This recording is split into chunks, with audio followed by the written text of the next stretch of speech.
Hola, mi amigo querido. Mira, estamos viviendo en el mundo entero un momento de miedo, de zozobra, de inquietud.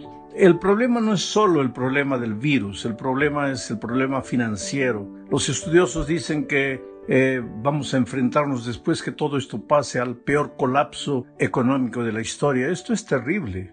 Más que nunca hoy necesitamos confiar en la palabra de Dios, en Dios, en su amor, en su poder. Cuando miramos a nuestra vuelta vemos solamente circunstancias horribles. Pero mira, las circunstancias horribles son las cosas que vemos cuando quitamos los ojos de Dios. Porque cuando nuestros ojos están fijos en Dios y en sus promesas y en la verdad de su palabra, las circunstancias pueden ser negativas, difíciles, duras, pero no son terribles, no son asustadoras para el que deposita su fe en el Señor Jesucristo. Por eso vamos a estudiar esta semana una vez más sobre el poder autoritativo de nuestra teología, que es la Biblia.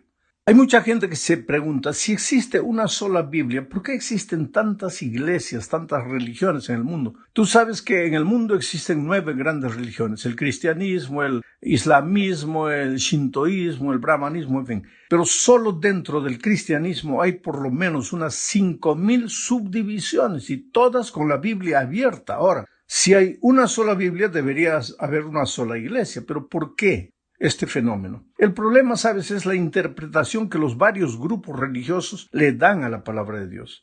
Hay factores que influyen en la interpretación bíblica. Por ejemplo, la tradición, la cultura, la experiencia personal, la razón.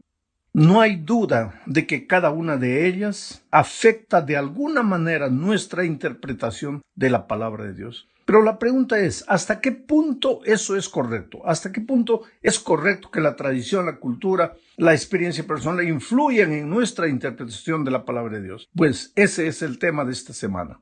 Veamos primero el tema de la tradición. ¿Qué es la tradición? El diccionario define tradición de la siguiente manera. Tradición es la transmisión de noticias, literatura popular, doctrinas, ritos, usos y costumbres que se mantienen de generación en generación. En realidad, la tradición está formada por las pautas silenciosas de convivencia que una comunidad considera dignas de guardar y mantenerse de generación en generación.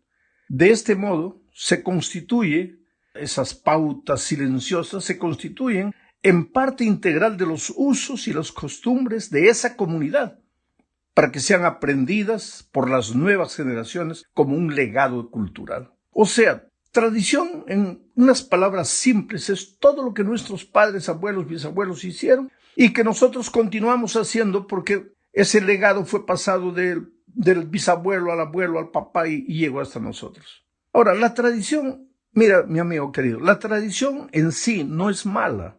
Nos puede ayudar a mantenernos conectados a nuestras raíces y es bueno que lo estemos, porque cuando tú te olvidas de tus raíces, de cierta manera pierdes tu identidad.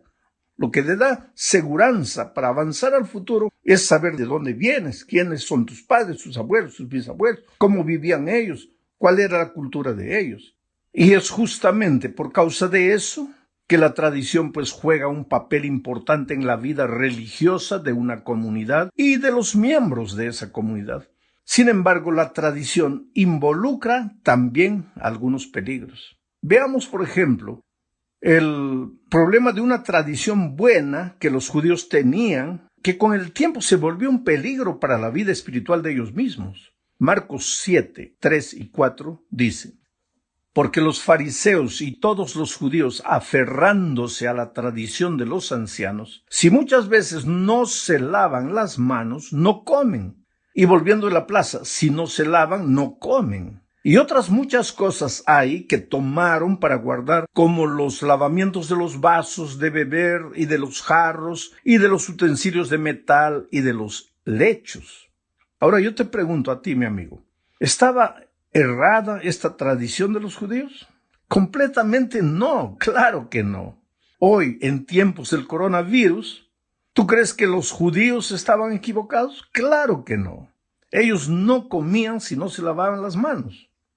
Ahora, el problema fue que con el tiempo esa buena costumbre de lavarse las manos antes de comer, esa buena costumbre que había pasado de una generación a otra, se empezó a volver una especie de regla de fe y de valor espiritual. El judío, en aquellos tiempos, podía estar mal espiritualmente, viviendo en pecado escondido. Pero si se lavaba las manos en público antes de comer, ya se sentía un buen cumplidor de la tradición y por tanto con derecho al reino de los cielos. Por eso, en cierta ocasión, cuando los discípulos no se lavaron las manos antes de comer, los judíos le preguntaron a Jesús, ¿por qué tus discípulos no se lavan las manos? Y entonces Jesús respondió lo que está en Marcos 7, 6 y 7. Respondiendo él les dijo, hipócritas, bien profetizó de vosotros Isaías, como está escrito, este pueblo de labios me honra, mas su corazón está lejos de mí, pues en vano me honran, enseñando como doctrinas mandamientos de hombres. ¿Tú te das cuenta? Esa buena costumbre de lavarse las manos antes de comer, para los judíos se había vuelto una especie de requisito de salvación. Ahora, no hay nada de malo en lavarse las manos, hay que hacerlo. Es higiénico, es por tu salud, pero de ahí a pensar que si no te lavas las manos te vas a perder y no tienes derecho a la salvación, hay kilómetros y kilómetros de distancia. El problema en la tradición en los tiempos de los judíos fue que tomaron las costumbres buenas y las hicieron regla de fe. Y este es el peligro que puede suceder con nosotros hoy. Ahora, lo más triste de todo es que la tradición tiende a aumentar con el tiempo, va acumulando cada vez más detalles a los aspectos que originalmente formaban una costumbre original. De generación en generación van aumentando detalles y entonces van deformando la buena tradición. Estas tradiciones humanas en los tiempos de Cristo, aunque eran promovidas por los ancianos respetados, es decir, por los líderes religiosos de la comunidad judía, no eran ni podían ser iguales a los mandamientos de Dios. Pero esas tradiciones humanas de los judíos, a la larga, llegaron a un punto en el que, como dijo Jesús, invalidaron la palabra de Dios. Ahora viene una pregunta interesante. ¿Cómo distinguimos nosotros entre la palabra de Dios y la tradición humana? ¿Por qué es tan importante que hagamos esta distinción? Bueno, la tradición generalmente es la suma de buenas costumbres del pasado que nuestros abuelos, bisabuelos hicieron, practicaron, que fueron pasando de una generación para otra, involucraban amor, cariño por nuestras raíces, pero esas costumbres no están basadas en la palabra de Dios, sino en las costumbres de los antepasados. Nuestra fidelidad, querido, no tiene que estar limitada a lo que hicieron nuestros abuelos y bisabuelos. Necesitamos ser leales al Dios vivo que ha revelado su palabra o su voluntad en la palabra escrita. Por lo tanto, la Biblia ejerce una autoridad que reemplaza a todas las tradiciones humanas. La Biblia está por encima y por sobre todas las tradiciones, incluso por encima de las tradiciones buenas. Hay que buscar. ¿Tiene esta tradición origen en la palabra de Dios? ¿En qué parte de la palabra de Dios está basada esta buena costumbre que nuestros antepasados hacían? Te voy a hacer un ejemplo. Un día yo llegué a una iglesia, había un púlpito gigantesco, ¿sabe? Para mí gigantesco, ¿no? Un púlpito donde desde ese púlpito un hombre de 1,90 m, 2 metros podría predicar tranquilamente, porque el púlpito a él le daría un poquito arriba del ombligo. Pero a mí me cubría ese púlpito porque yo tengo solamente 1,63 m. Entonces, ¿qué pasa? Yo pedí por favor que retirasen ese púlpito y colocasen otro. Y los hermanos ancianos de la iglesia, con todo cariño, con todo respeto, me dijeron, pastor, no podemos mover ese púlpito porque los pastores pioneros predicaban desde ese púlpito. Y lógicamente, los pastores pioneros eran americanos que medían 1,90 m, 2 metros. Entonces, para ellos estaba perfecto el púlpito.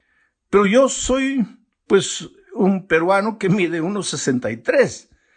Para mí ya no estaba bien el púlpito, pero estos hermanos creían. Y mira, la buena costumbre del tiempo pasado se había hecho una especie de regla de fe. Hoy día no importaba cuánto tú midieses, tenías que colocarte atrás de un púlpito gigantesco. Quiere decir, si tocabas eso era pecado, era un atentado contra nuestra historia, contra nuestros pioneros, contra lo que nuestros padres nos enseñaron. Ahí está el ejemplo. Ahora, ¿en qué parte de la Biblia dice que el púlpito debe ser de un determinado tamaño? Entonces, una buena costumbre para un tiempo se comenzó a hacer regla de fe para ese tiempo sin tener base en la palabra de Dios. Ese es el asunto que tenemos que tener en cuenta. Ahora, hablemos de la experiencia. Este es el segundo punto de nuestra lección. El Evangelio no puede ser solo teoría. La doctrina que no sale del papel no tiene mucho sentido. La teoría del Evangelio solo es poder cuando el verbo se hace carne, o sea, cuando la teoría se hace experiencia. La experiencia es la teoría hecha vida. Primero nacen las emociones en el corazón, después se transforma en acción. El cristianismo tiene que ser sentido, gustado, probado y después vivido. Eso es experiencia. Es lo que sientes y que te empuja a la acción, a vivir. La experiencia es aquello por lo que darías la vida. Sin embargo, la experiencia no puede ser la esencia ni el fundamento de nuestra fe. No puedes quedarte esperando que Dios te hable personalmente a tu propia experiencia cuando Dios ya te habló a través de su palabra. No puedes basar tu conducta cristiana en lo que sientes, sino en lo que la palabra de Dios dice. El sentimiento no está por encima de la palabra de Dios. Observa lo que dice Pablo en 2 Corintios, capítulo 11, versículo 3. Pero temo que como la serpiente con su astucia engañó a Eva, nuestros sentidos sean de alguna manera extraviados de la sincera fidelidad a Dios. Percibe el raciocinio de Pablo. La serpiente con astucia engañó a Eva. Y Pablo dice, mi temor es que nuestros sentidos, nuestros sentimientos, así como la serpiente, de manera astuta nos desvíen de la sincera fidelidad a Cristo. Tú puedes ser hasta sincero, pero si basas tu vida cristiana solo en lo que sientes, estás mal. Veamos el caso del paralítico, por ejemplo, en el tanque de Bethesda. Estaba paralítico, no podía andar, 38 años sin andar. Vino la palabra de Dios. Jesús le dijo, levántate, toma tu lecho y anda. Pero el paralítico no sentía nada, no sentía que estaba curado, estaba paralítico. Podría haberle dicho a Jesucristo, oh Señor, yo quisiera andar, sí, pero estoy paralítico, yo siento que estoy paralítico. Si hubiera hecho eso, el paralítico se hubiera quedado paralítico para el resto de la vida. Pero él, a despecho de lo que sentía, creyó en la palabra de Jesús y se levantó y anduvo.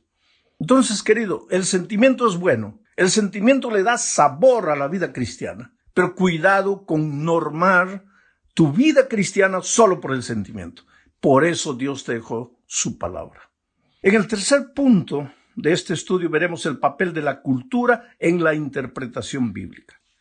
Es innegable el poder y la fuerza de la cultura en nuestro comportamiento. El drama que vivimos hoy es el hecho de que vivimos 6 días de la semana sumergidos en la cultura que nos rodea y algunas pocas horas el sábado en la iglesia, donde recibimos las enseñanzas bíblicas. Y esas enseñanzas bíblicas no siempre apoyan lo que la cultura enseña. Entran hasta en contradicción. Y ahí tú te quedas entre la cultura y la palabra de Dios. ¿A quién sigues? ¿A la cultura o a la Biblia?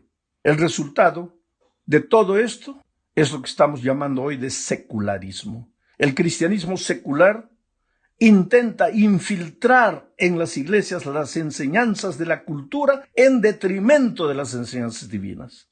El otro día, por ejemplo, un anciano de iglesia, delante de la intransigencia de algunos hermanos, querían hacer de la iglesia una especie de sindicato. Me preguntó, pastor, ¿en todos los lugares es como aquí? Mi respuesta es, depende, querido. ¿Depende de qué? De la cultura. Tú sabes que el espíritu sindicalista está presente en todos los lugares, en todos los países, bajo diferentes ropajes.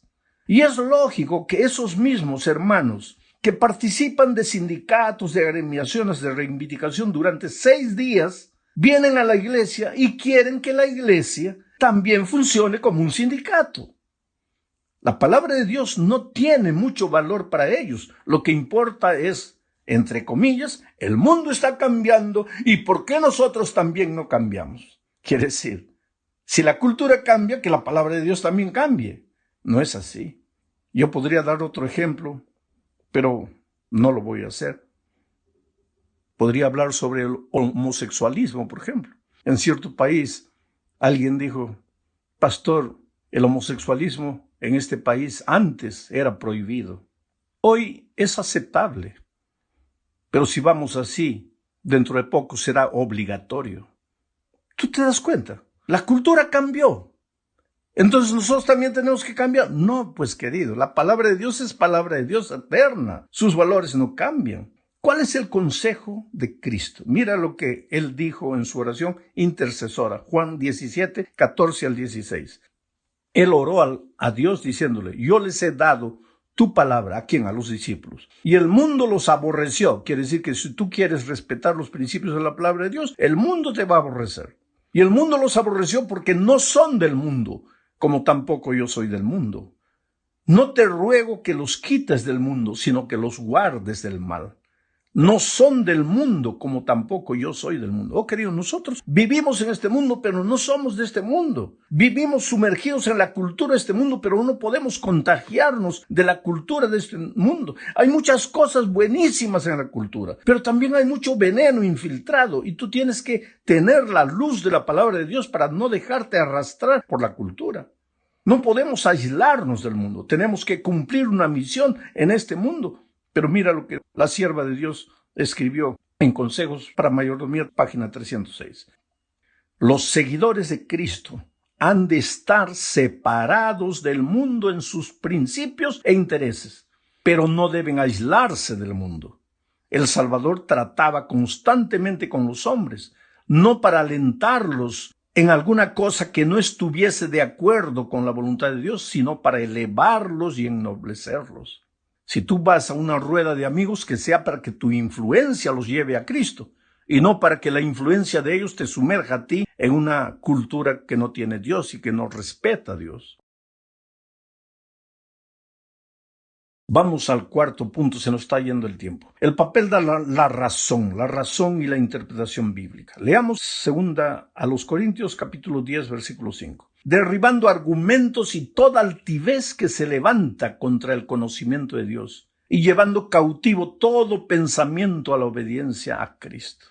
Pablo aquí enfatiza la razón, el pensamiento. Dios nos ha dado la capacidad de pensar, querido, nos ha dado la capacidad de razonar. Cada actividad humana, cada argumento teológico supone nuestra capacidad de pensar y sacar conclusiones. Nosotros no respaldamos como iglesia una fe irracional.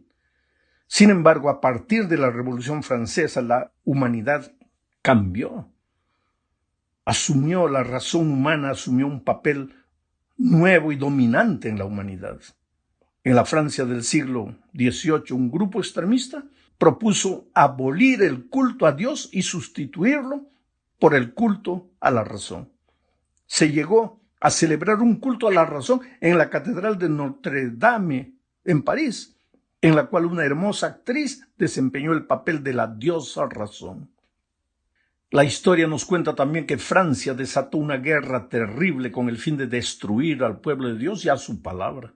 En 1793, la Asamblea Revolucionaria promulgó una ley prohibiendo la lectura de la Biblia y se dio la orden de que se llevaran a la plaza pública todos los ejemplares de la Biblia, la palabra de Dios, para quemarlos como evidencia de que el gobierno no reconocía las Escrituras. Y eso está registrado en el Diario Oficial de noviembre de 1793, siglo XVII.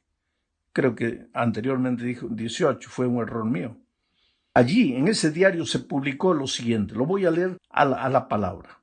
La Sociedad Popular de la sección del museo da a conocer que los ciudadanos de esta sección, está hablando de París, han dado buena cuenta de todos los libros de la superstición y la mentira, El Antiguo y el Nuevo Testamento han expiado en una gran hoguera las insensateces que indujeron a cometer a la especie humana. Mira el atrevimiento, la razón contra la palabra de Dios. Observa que por un lado, como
en el punto anterior, hay gente que basa su experiencia espiritual en el sentimiento. Pero ahora vamos a ver que en el siglo XVII comenzó otra historia. Ahora, basar la fe en la razón.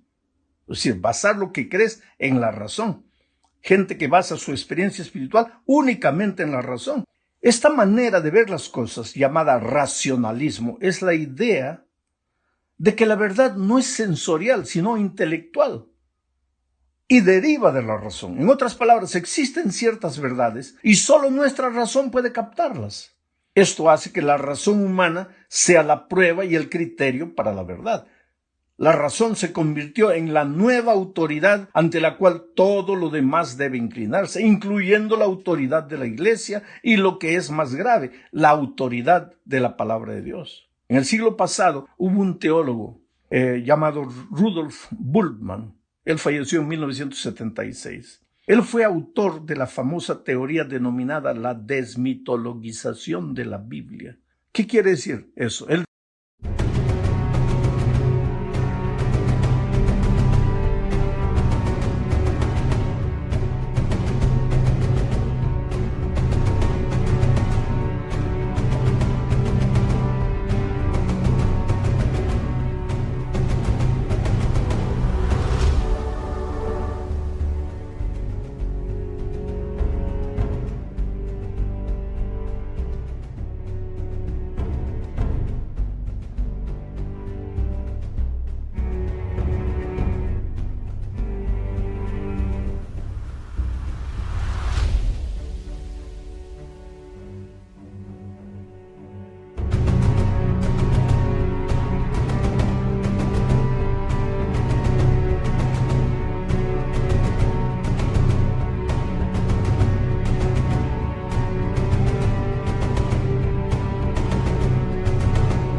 decía, si vamos a evangelizar en esta cultura del raciocinio a las personas, tenemos que sacar de la Biblia todo lo que va contra la razón, todo lo que parece mito, todo lo que parece historia para niños, los milagros, que Moisés abrió el mar rojo, que Jesús anduvo por encima del agua. No, hay que sacar eso, porque con eso, ¿cómo vamos a evangelizar a gente que es culta, que es intelectual, que raciocina? Y mira que este era un teólogo. Ahora, queridos, si nosotros le sacamos a la Biblia todo lo que no entra en la razón, pues no te va a quedar nada. Porque la Biblia no es un libro solo para raciocinar. Es un libro para creer, para tener fe, para ejercitar la fe. No la fe en los hombres, no la fe en conceptos humanos, sino la fe en un Dios todopoderoso que nunca falla. Llegamos al fin de este estudio hablando de la autoridad de la Biblia. La Biblia es un libro absoluto porque es la palabra de un Dios absoluto. Ahora, esto ya viene contra la cultura relativista en la que vivimos, porque hoy día dice, no, la verdad es relativa, cada uno tiene su verdad.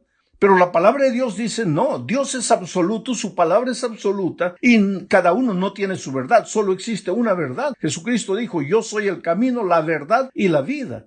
Entonces nuestra fe tiene que estar documentada únicamente en la palabra de Dios. Podemos sacar buenas cosas de la razón, de la experiencia, buenas cosas de la tradición, pero nada sustituye a lo que la palabra de Dios dice y que está escrito. En estos tiempos, más que nunca, la razón no ayuda, el sentimiento no ayuda. En estos tiempos hay que tener la seguridad de que Dios está en el control de nuestra vida, Dios está en el control de este mundo y que todo lo que estamos viendo pasará y que estamos caminando hacia nuestro verdadero hogar celestial, porque eso sucederá cuando Cristo venga. Que Dios te bendiga ricamente.